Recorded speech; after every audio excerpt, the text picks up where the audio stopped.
So once we got the larger room completed and got that out of our way, now we're going to just focus on the littler stuff around the detail. Little rooms, closets, little bathrooms, laundry rooms, and then do the bottoms. That was a previous video when we skimmed out the big large room.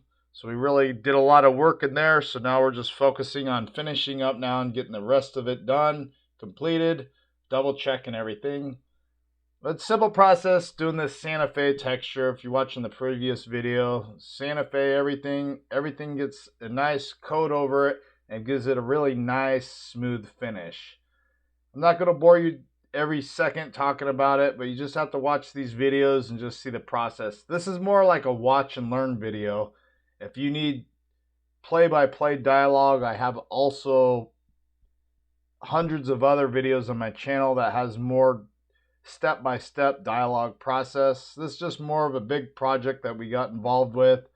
I usually don't do stuff this big, so when I do stuff this big, I gotta have help, and it takes a lot of time out of my work week from doing repair work. So these larger projects are sometimes fun to get involved with, but they are time consuming. Lots of materials. You're gonna work. So maybe you have a big project you're trying to do, a full remodel or something like that.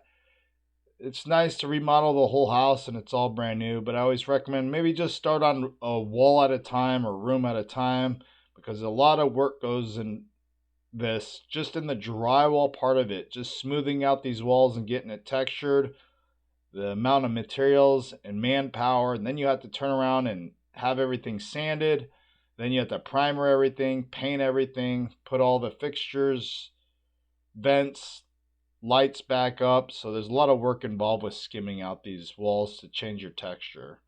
But this is what the homeowner wanted, and since he's paying a nice hourly rate, we're gonna take our time and just do a bunch of steps that the other guy usually cuts out. So we're touching it up really well, skimmed it out 2 times, sanded between coats, and did a nice Santa Fe texture using a topping type mud.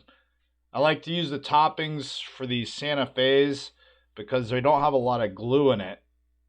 Like a joint compound has a lot of glues in it, so when it dries, you have to really sand it and you have to put a lot of effort behind it.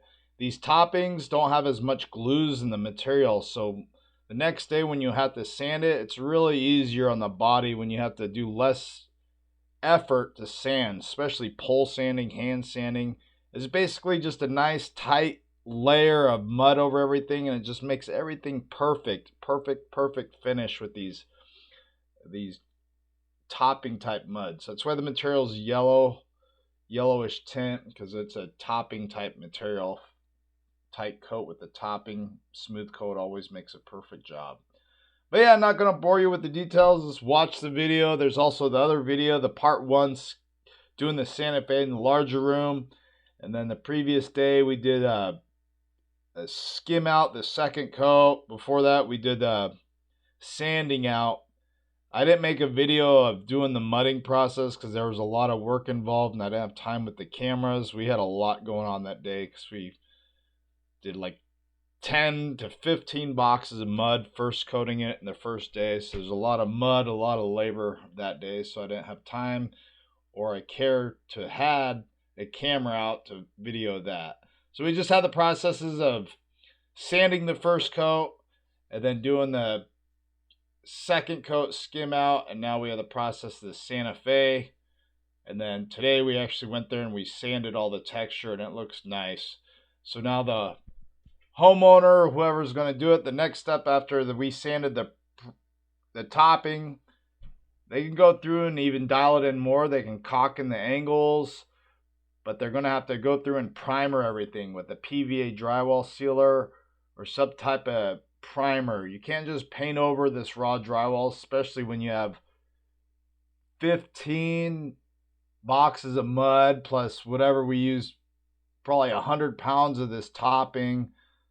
So thousands of pounds of mud on these walls and ceilings. So if you just went and painted everything without a primer, it'd soak up so much paint that it'd cost a fortune in paint. And if anybody's bought paint lately, they know what a gallon of paint costs these days. So you want to use a primer, Primer will seal up everything, and it'll just make your painting experience go a lot quicker, more uniform, and you won't get a lot of flashing points if you use primer. So always on new drywall projects or even patches or anything small, you want to primer the